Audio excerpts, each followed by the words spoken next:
The advertisement had been for a wife. Plain, sturdy, and willing to work. Adam Sterling had written the words himself, his hand stiff and unfamiliar with the pen, the ink bleeding slightly on the cheap paper. He'd sent it with a freight driver to the territorial newspaper in Cheyenne, along with $2 silver he could not spare. He expected a woman named Mary, from a worn-out farm in Ohio, whose letters were as plain and practical as his advertisement. He had imagined her with wide shoulders and hands already calloused. He had not imagined this. The stagecoach kicked up a cloud of Wyoming dust that settled on everything, coating the clapboard front of the general store and the 3 horses tied to the hitching post. When the door swung open, a man in a dusty suit stepped out, followed by a woman. But she was not Mary from Ohio. She was small, fine-boned, and her face, framed by straight black hair, was a study in exhausted stillness. She wore a light pink prairie dress, the fabric faded from too many washings and too much sun, the color of a sunset that had given up. She clutched a single, small carpet bag. She looked around the dusty street of Redemption Creek, her eyes scanning the handful of faces that had turned to watch the stage arrive. Her gaze finally settled on Adam, the tallest man there, his worn work clothes marking him as the one who lived furthest from the town's meager comforts. She took a hesitant step forward, the dust puffing up around the hem of her worn boots. He met her halfway, his own boots heavy on the dry ground. He was a man built of long lines and quiet intentions, his face weathered by the sun and a solitude he had not chosen but had inherited along with the ranch. He stopped a few feet from her, unsure what to say. The entire town was watching. Mr. Henderson, the store owner, was already polishing the front window with a rag, his movement slow and deliberate, missing nothing. The woman swallowed, her throat working. Her voice, when it came, was soft, a mere whisper against the vast silence of the prairie. "My father said you needed a wife." The words hung in the hot summer air. They were not the words of Mary from Ohio. Adam's mind raced. There had to be a mistake. A terrible, public mistake. He had Mary's last letter in his pocket, the paper softened with sweat. It said she would be on this stage. "I was expecting someone else," he said, his voice rough from disuse. Her dark eyes held his, and for the first time, he saw the fear in them, deep and profound. But beneath it was a spine of pure steel. "My name is Mai," she said, her English careful and precise. "My father is Mr. Chen." He made an arrangement. Adam had never heard the name. An arrangement? His arrangement was with a woman from Ohio. He felt the weight of every stare from the boardwalk. To send her back now, on the same stage, would be a cruelty he couldn't stomach. The next town was a full day's ride. But to take her to his ranch, the thought was impossible. The whispers would follow him for years. He was already an outsider, a man who kept to himself on a piece of land most considered cursed by drought and bad luck.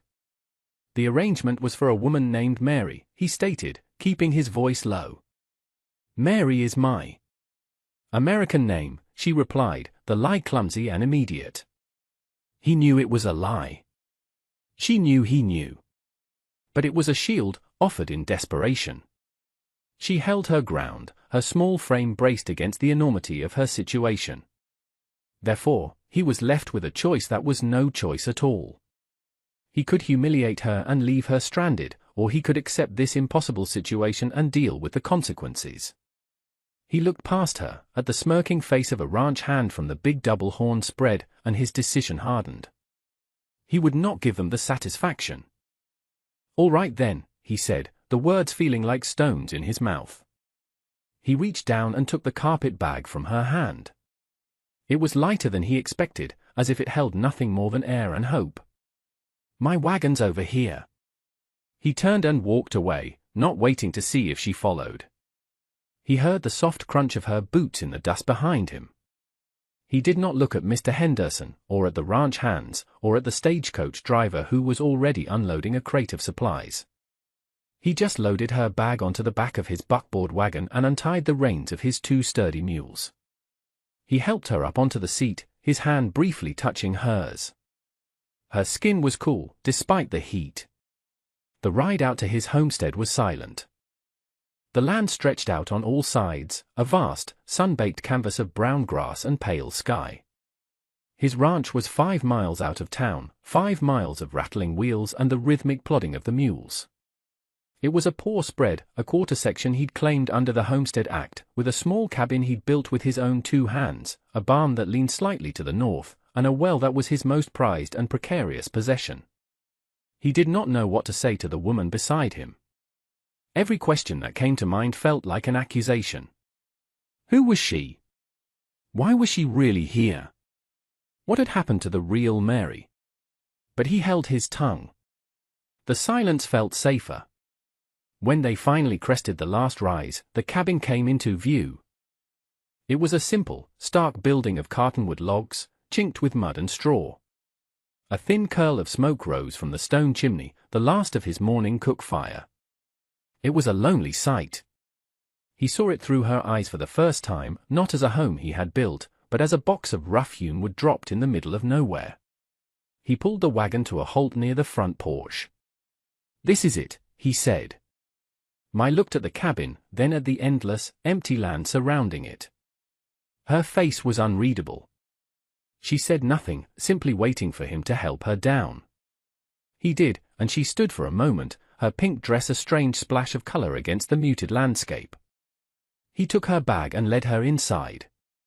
The cabin was one room. A stone fireplace dominated one wall. A rough-hewn table with 2 chairs sat in the middle. His cot was in one corner, a small cooking area in another.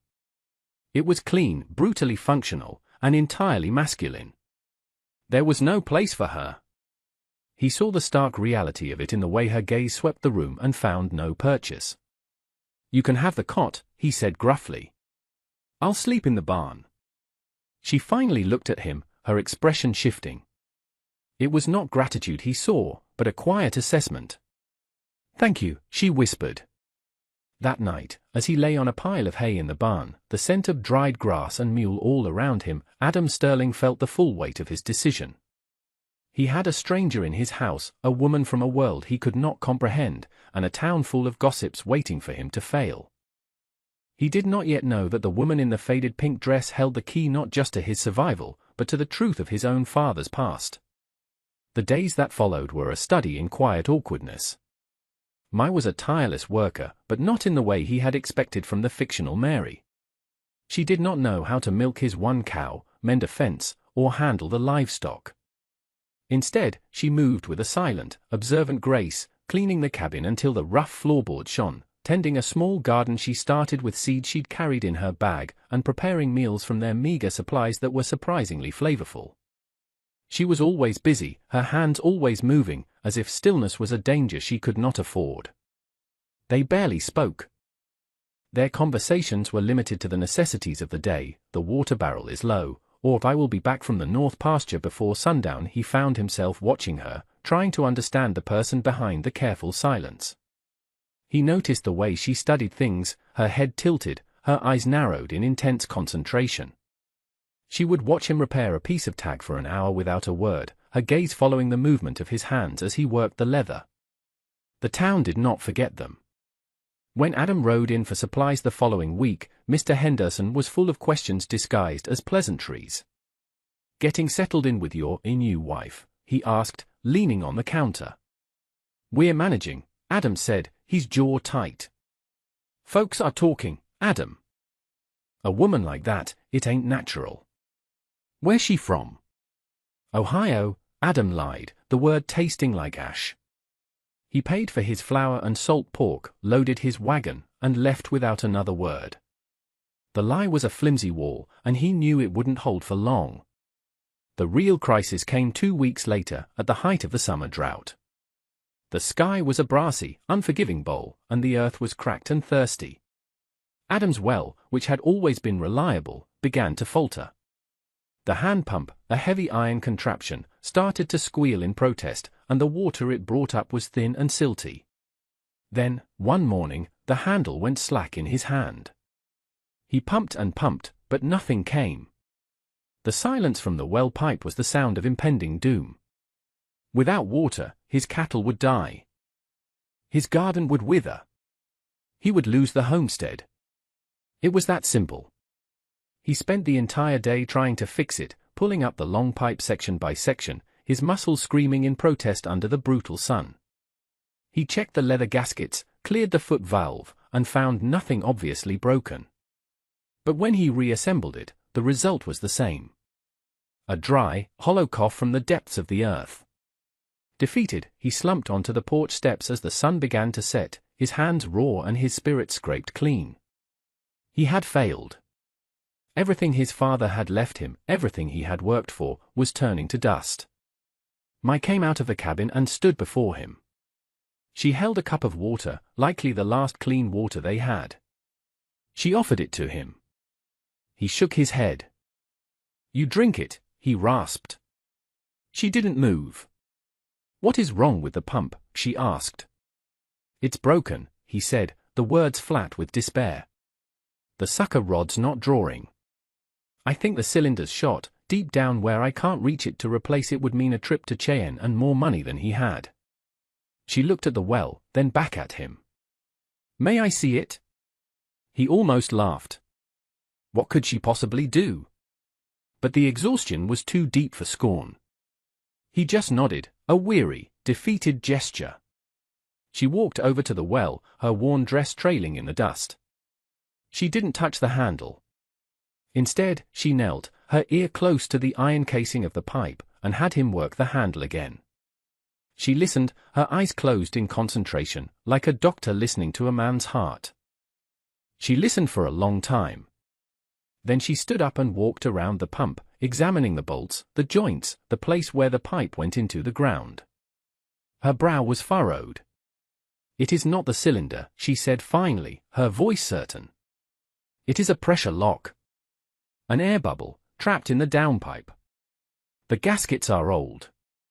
They let air in when you pulled the pipe, but they will not let it out." Adam stared at her. He'd been a rancher his whole life. He knew wells. He'd never heard of a pressure lock. "That's not possible." "My father worked for the railroad," she said, meeting his gaze.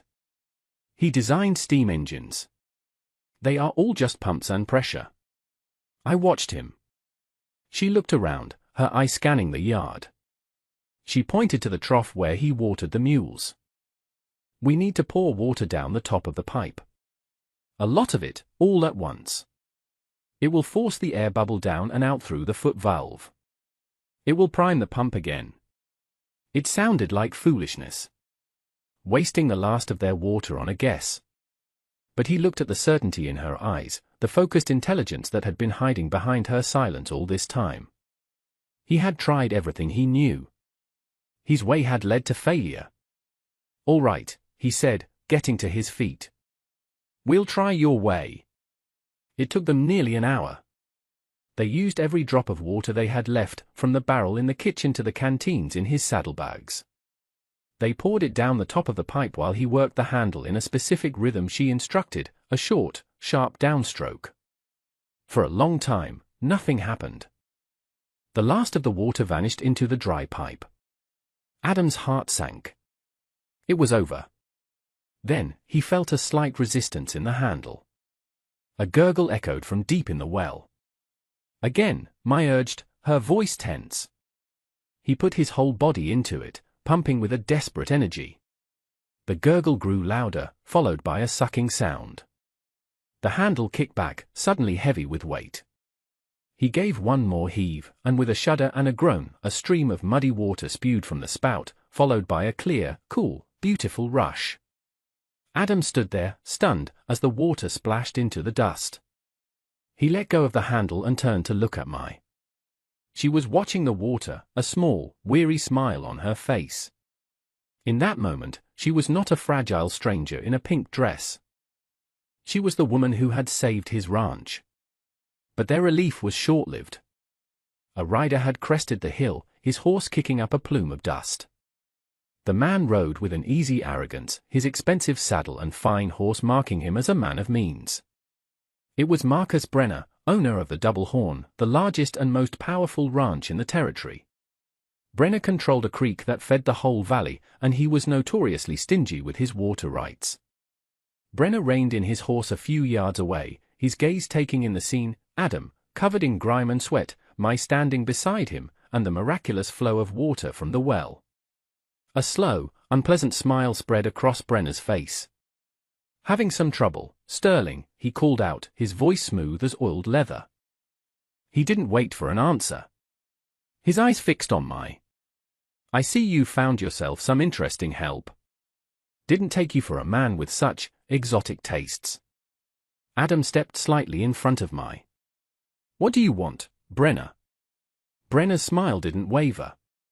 "Just making a neighborly visit. Heard you had a new arrival. Wanted to see for myself." His eyes lingered on my, a cold, appraising look that made Adam's hands curl into fists. "A man with a new wife and a working well in the middle of a drought. You're a lucky man. For now." He tipped his hat, a gesture that was more of a threat than a courtesy, and rode away. The dust settled, but a new kind of tension remained, thicker and more dangerous than the heat. What Adam couldn't know was that Brenner wasn't just interested in his water, he was interested in the woman who had just fixed his well. That night, the air in the cabin was different. The barrier of silence between them had been broken by the shared crisis and the shared victory. After a simple meal of beans and jerky, Adam found he could not return to the pretense of distance. He sat at the table, watching my clean the single skillet they owned. "Thank you," he said. The words felt inadequate. "You saved everything today."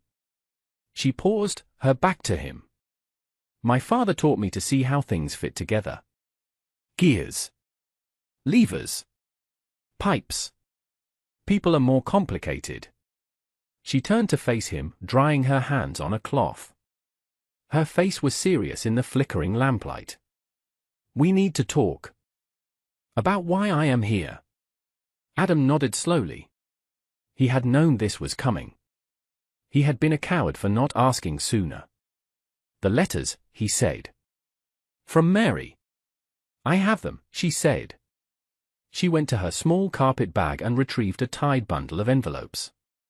She laid them on the table.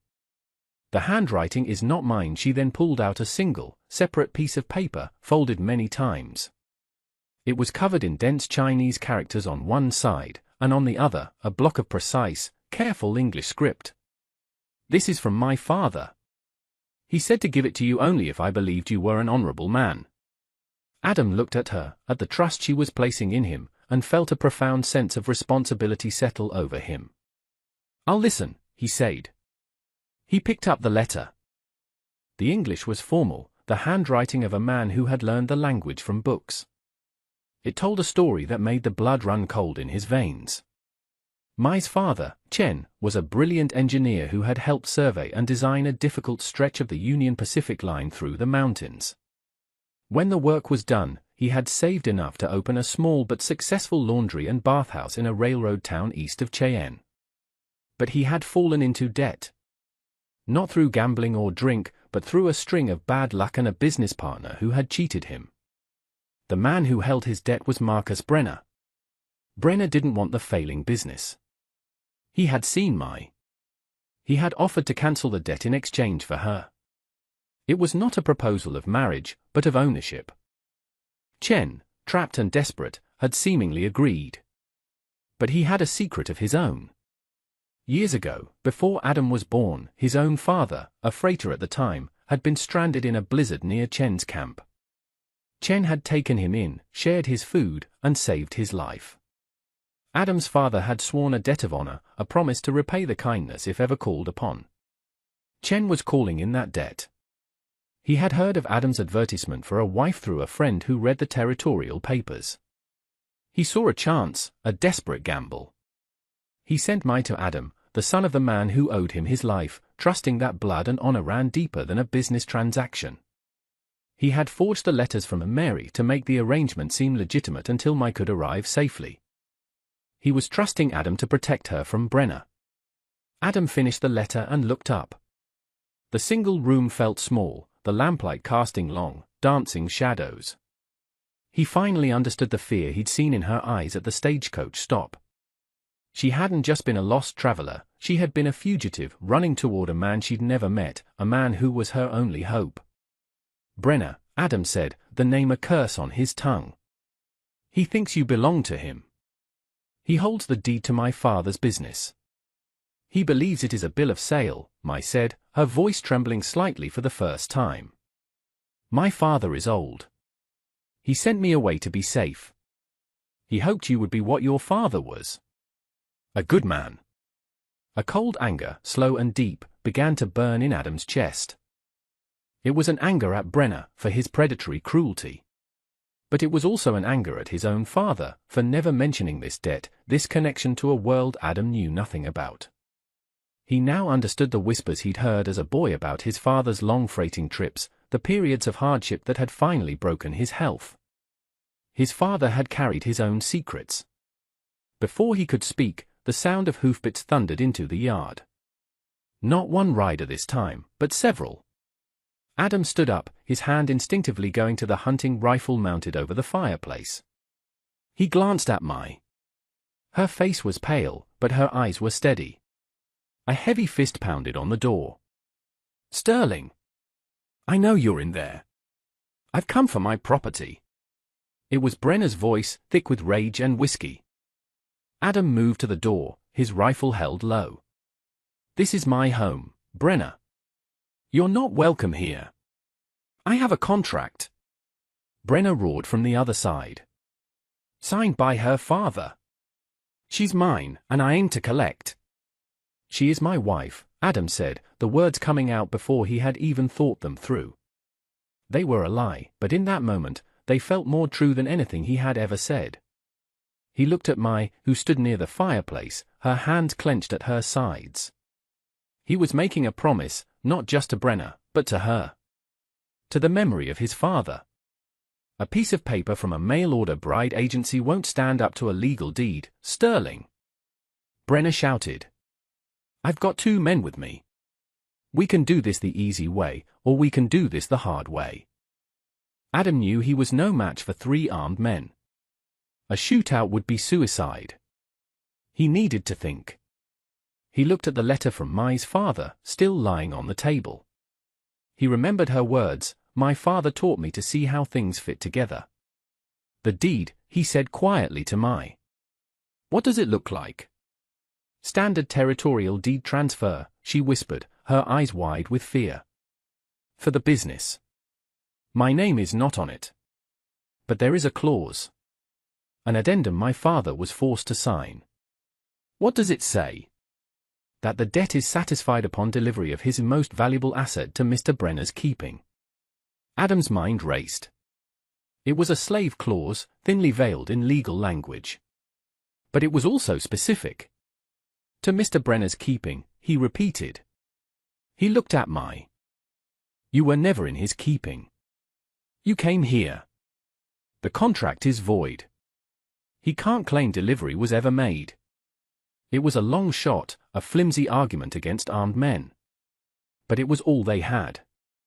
He opened the door a crack. Brenner stood on the porch, flanked by 2 of his hard-faced ranch hands. You're trespassing, Brenner, Adam said, his voice level. And you're mistaken about your contract.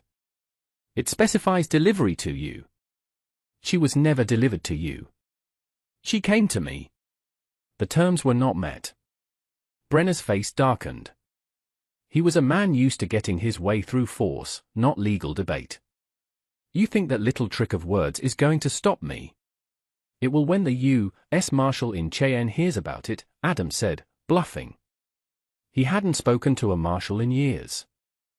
Attempting to enforce a debt contract that looks an awful lot like slavery, using armed force, that's a federal crime.